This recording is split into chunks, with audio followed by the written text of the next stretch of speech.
Nice to be with you. Another day, day 3, Wednesday.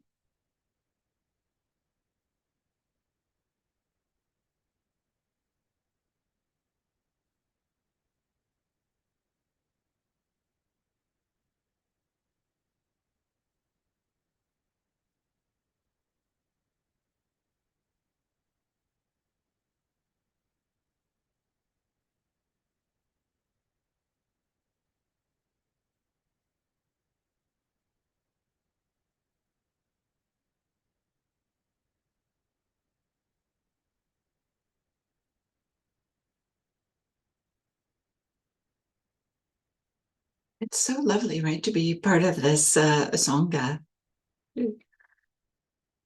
Hmm. Like who knew, right, that YouTube could actually be a force that brings people together. So often there's a lot of craziness that happens on YouTube. But I admit I don't really, I haven't watched so much of it, so I don't really know all the good things it has to offer.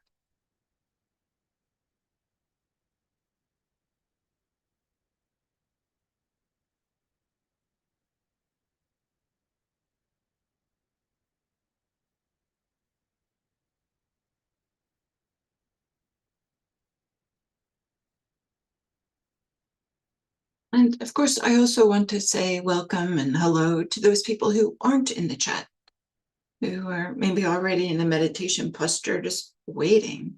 So hello to you as well, of course, of course.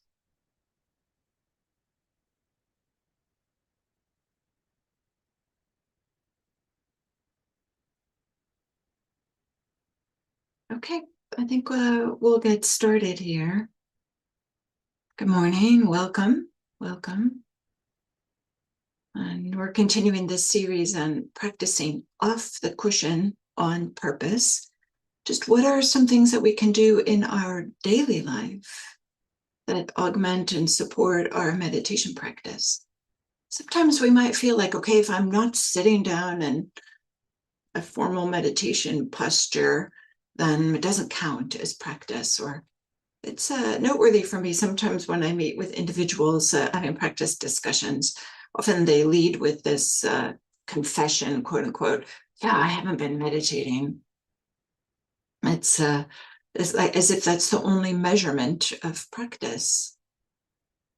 And I want to highlight there are so many things that we can be doing in our daily life that are a support for our meditation practice. Or maybe there's a time in our life when we don't find ourselves sitting for whatever reason that might be. But we can incorporate some of these other practices that are tremendously helpful. So, in this morning's meditation, I'm going to focus or direct us towards having meditation that just really highlights just staying with one thing, one anchor. I know sometimes we do, I give instructions on, opening up the awareness to other things that might be arising, perfectly legitimate practice. But today I want to just do a practice where at the beginning we choose an anchor and stay and stay and stay. Because this is a practice.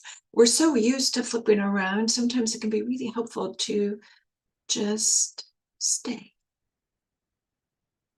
Okay. So if you haven't already taken a meditation posture, letting the body settle into that posture.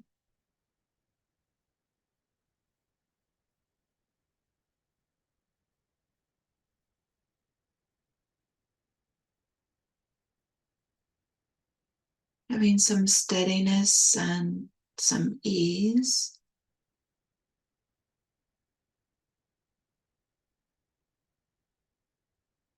And feeling the points of contact.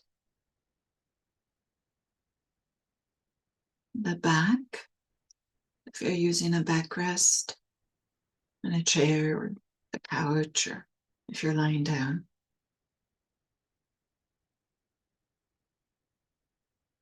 The back side, the buttocks as we're sitting.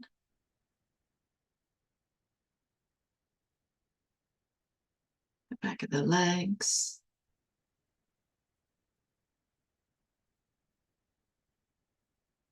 And the feet, whatever they are touching. Feeling the contact, feeling the support.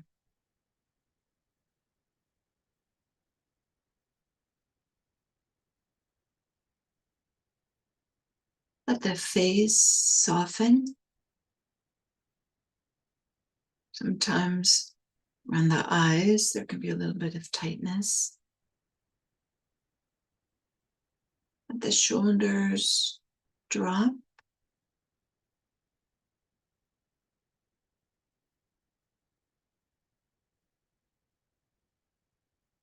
And there be a little more ease in the jaw.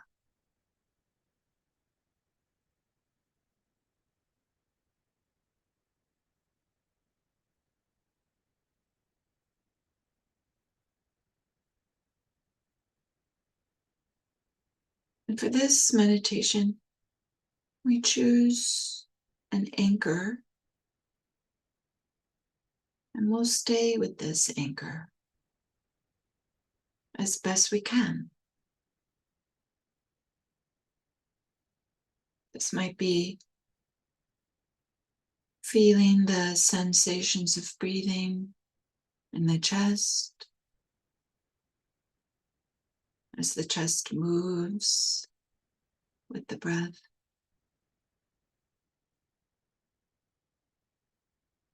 Or it might be feeling the breath with the belly as it moves in and out with breathing. Or feeling the breath at the nose, tip of the nose as the air goes in and out. Or with sounds, resting attention on the sounds that are arising and passing.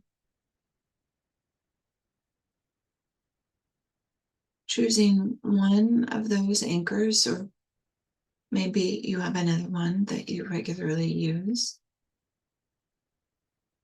And let's hang out there.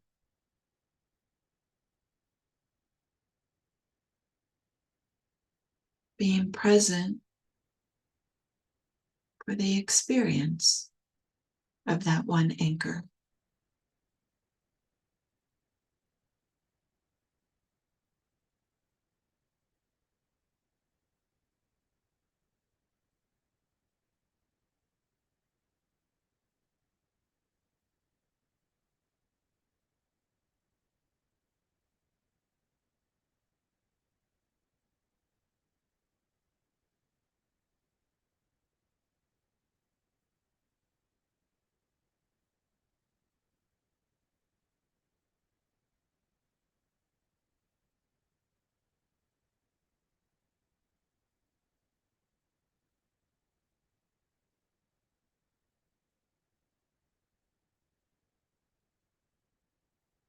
With the breath, experiencing the beginning, middle, and end of an inhale.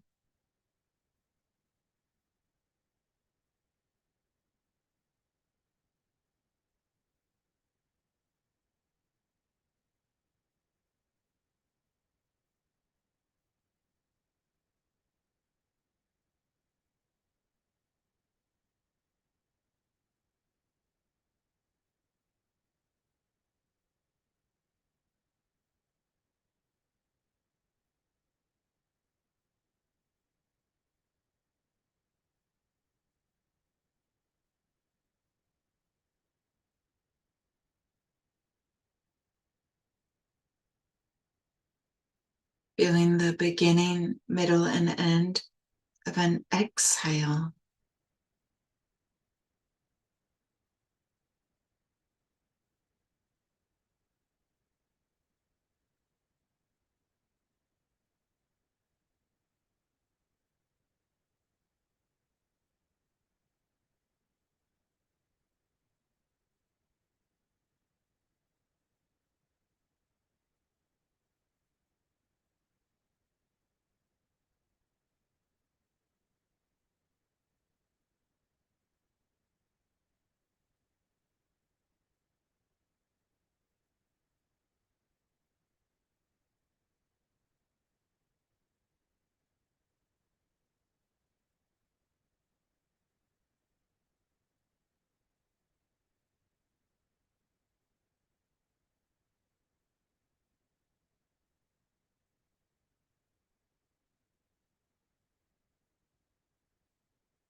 noticing the transitions between inhales and exhales.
And when the mind wanders, we just very simply, kindly begin again with the sensations of breathing or whatever your anchor is, keeping it simple.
Allowing the attention to gather, get collected as best we can.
And we let our effort be balanced enough to stay with our anchor, but not so much that we're stiff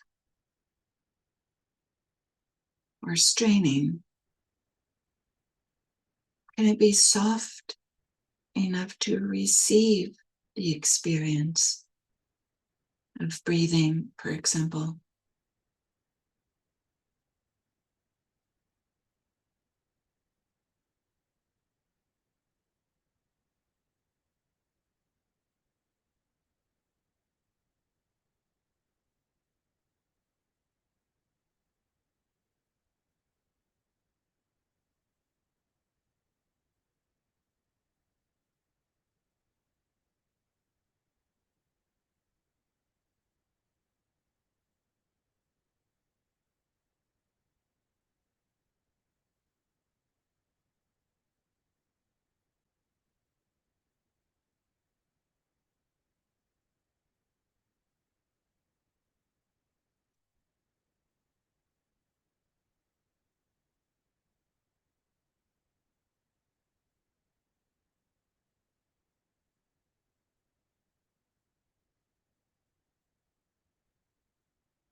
We're just resting with the anchor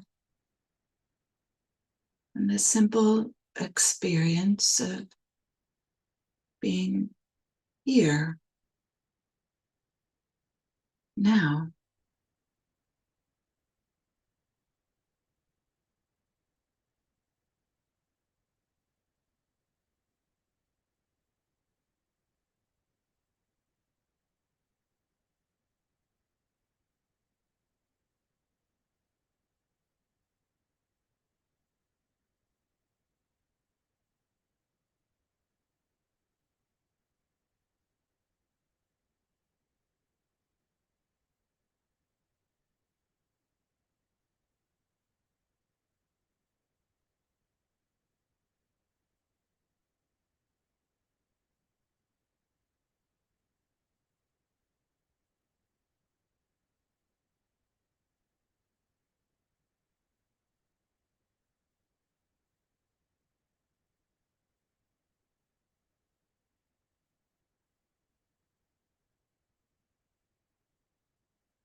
Nothing to add, nothing to subtract. We're just here with our anchor.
What is it like to just stay,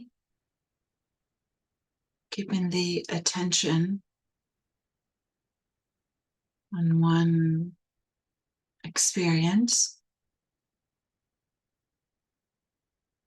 even though, of course, there is a pull to leave? We're just choosing to stay as best we can.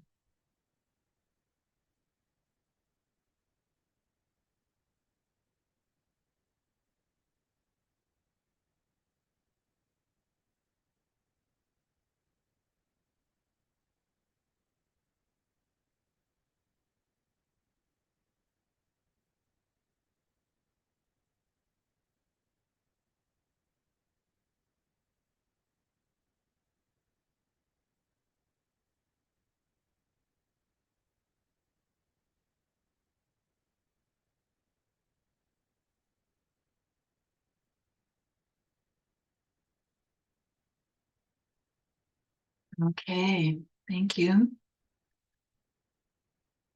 Thank you for your practice.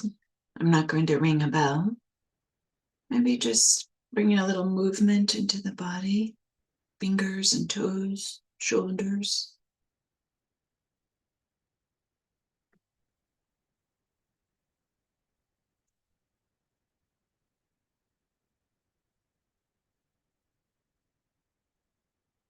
So today,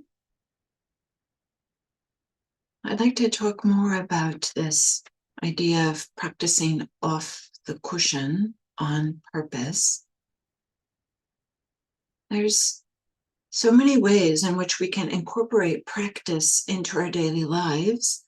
And I could say that there's also so many ways we can do anti-practice, this way in which we're doing things that maybe undermine some of our efforts on the cushion. Maybe efforts isn't the right word, just some of our meditation practice.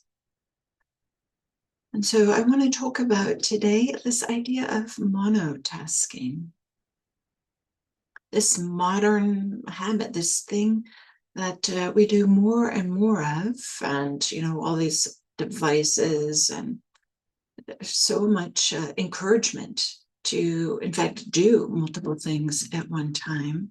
And there's a way that trying to do too many things at once just kind of like thins out our attention. Just recently, for myself, in a Zoom meeting, someone asked me to email someone else in the meeting a particular thing. And I often find this hard to do, but I thought, oh, okay, I gotta send this. So I started drafting the email while also trying to, listen to what was happening in the Zoom meeting. Oh my gosh. In seconds, I wasn't like doing anything well. The thread of the meeting kind of slipped away and I couldn't follow what was happening. And then the email got muddled. I couldn't quite get my mind focused around it. And trying to do these two different things that require attention, I did neither of them really well. And because I felt like, oh, I really do need to send this, somehow I just kind of like tuned out the meeting and just sent this email, attaching the attachment and doing whatever was needed. And I just really noticed like how taxing this was in a way that maybe we often aren't noticing, because there's this way, there's been plenty of studies that show this, that in fact, people don't multitask. That doesn't actually exist. We could say we like micro toggle, that we're just going back and forth. We are task switching. We're not actually doing more than one thing at a time. We're just going back and forth. And there's this way in which psychologists describe this as each toggle, so to speak, leaves a little fog, and what they are calling attention residue. The lingering of the task that you were doing before, that kind of gets brought into the next task in a way that clouds the next task. And then we're not bringing, all of our attention. And I'm hoping that the noise cancellation on Zoom is working really well. If not, I apologize for all the sound that you may or may not be hearing outside. But the Buddha named this dynamic of being pulled away into doing many things at once. And he describes a river that is pouring down from the mountains, and this river is swift and powerful and carrying everything with it. And then someone opens the channels on both banks. And then this main current just gets dispersed, diffused, dissipated, and the river no longer goes as far as a river, and it's no longer running deep. We could say this is multitasking. Too many side channels opened in the mind, so the main current weakens. And we could say, well, why does this matter? It matters for a number of reasons. And one is that our mental energy, or the attention we have, the amount of attention we might say, is finite. And when it's spread thin, because it's going in many different places at once, it loses depth and power. And we end up just skimming the surface of so many things of our life. And you don't need me to tell you this. We all know this. We all experience this way that we end up just becoming present for the bare minimum, just like barely present. And we end up being like busy, but meanwhile, our life is passing us by. Meanwhile, we are reinforcing this habit or this movement to not really be mindful, to not really cultivate any steadiness or attention. We could say there's this way in which multitasking numbs presence, that we're not really there. We're not fully with anything. And as you know, like this Buddhist practice and this tradition is really about being fully with our experience. This is what we practice when we come to the meditation cushion. But off the cushion, we're training the mind so often with our multitasking to do the exact opposite, to not be fully with our experience. So off the cushion, on purpose, can we be with our experience? Can we monotask rather than multitask? Because there's this way in which this continuity of this relaxed awareness grows real stability. And this stability really lets the mind gather, and this consistency really supports a deepening of presence so that we can actually see where the suffering lies and where the freedom from suffering lies, so that we can really feel where the ease is and where the absence of ease is. So, of course, our minds are looking about and are pulled away, right? Evolution has kind of like tuned us to be paying attention to any things that might be harm or some danger, or things that are novelty. Of course, our minds do this. It's just human. But you could say that practice is asking the question, what happens when we close a few of these extra outlets where the attention might go? And instead, let the attention, let the mind gather. And then if we practice with this, then we discover that this gathered, unified mind feels tranquil. It has this focused, it's clear, it's powerful. If we're doing this one thing, attention, instead of this micro toggling task switching. And I appreciate that the Buddha is very clear that here in the suttas, he says, I do not see a single thing that when it is tamed, guarded, protected, and restrained is so very beneficial as the mind. Tamed, guarded, protected, and restrained. We could say this is part of what it means to just bring our attention to just as best we can, staying with one single thing. So this undivided attention as best we can is part of the taming, we could say, that the Buddha is using, recognizing that there's a wildness of the mind, right? That's always like looking for novelty and trying to be present. But there's this way in which this undivided attention is part of how we care. How we care for our own hearts, how we care for our minds, and how we care for others. Being present. Simply. As best we can. So I want to make this a little bit tangible without turning this into like a checklist, but just notice in your daily life, what are some of the familiar leaks, if you will, some of the ways in which attention often gets strong. For example, on Zoom or on YouTube. There's a way in which we might be in a meeting, and then at the same time we're browsing or having a cup of tea. And the mind is half there and half doing other things. And for me, it's kind of interesting being in this role of a teacher. When I'm teaching on Zoom, it's fascinating. If I have it like on gallery view, I can see a lot of people. I can just notice when I give a certain type of information, then I can see so many people Google and then they're off reading. And then they're, no longer really paid attention to what I've said. It's fascinating just to see how kind of like predictable it is, and just to see so many people just all of a sudden, boom.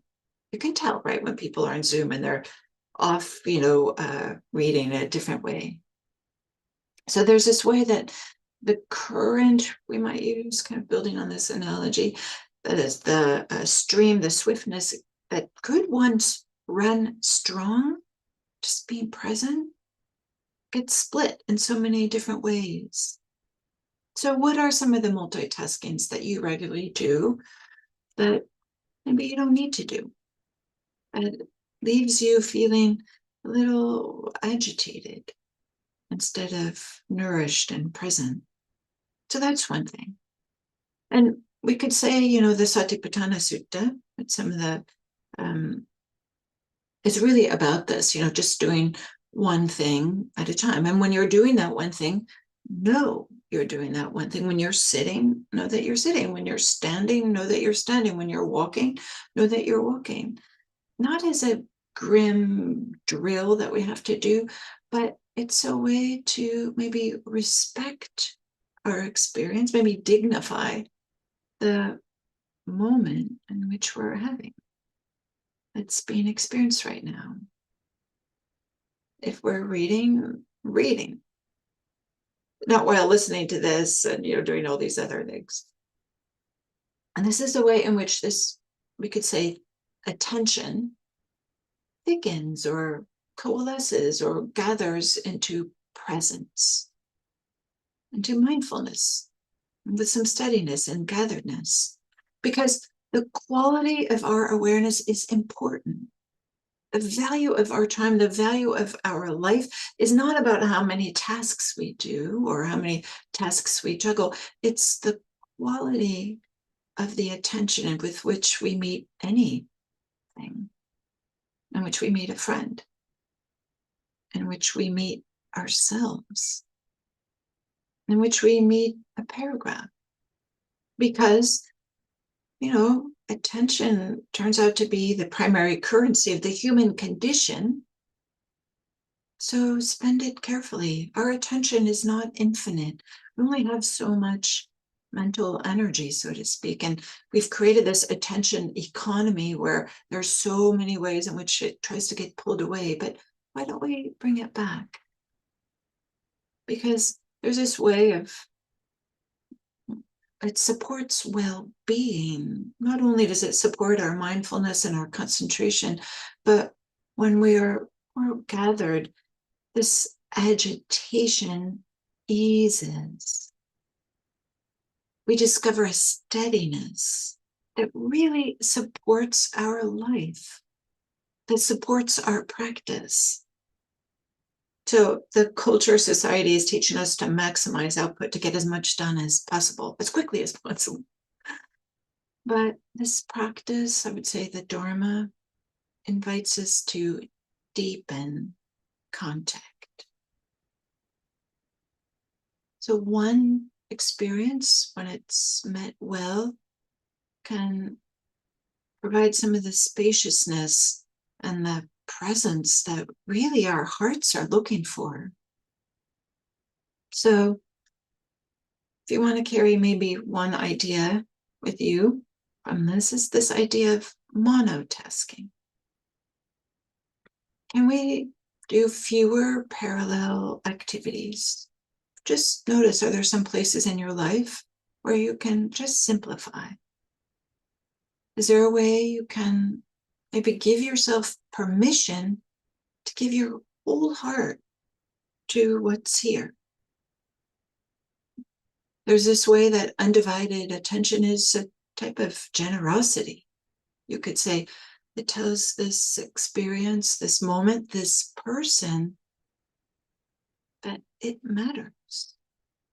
But because it's actually what's happening, it's the reality of the moment. So the invitation as we end today, maybe not another technique, but just a way to move throughout the day with monotasking. One thing, whole heart. Monotasking, just doing one thing, giving our whole heart, our whole mind to it as best we can. Thank you. Thank you.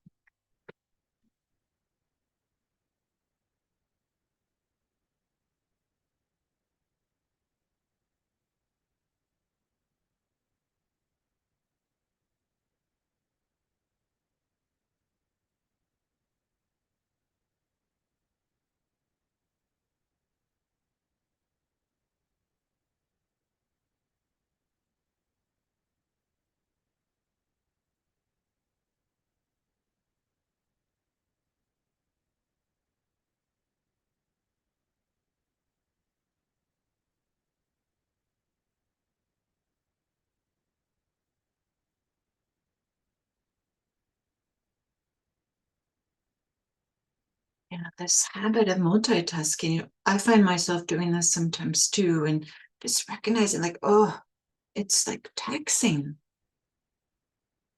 Can we allow ourselves to just settle in and happily miss out on all those other things?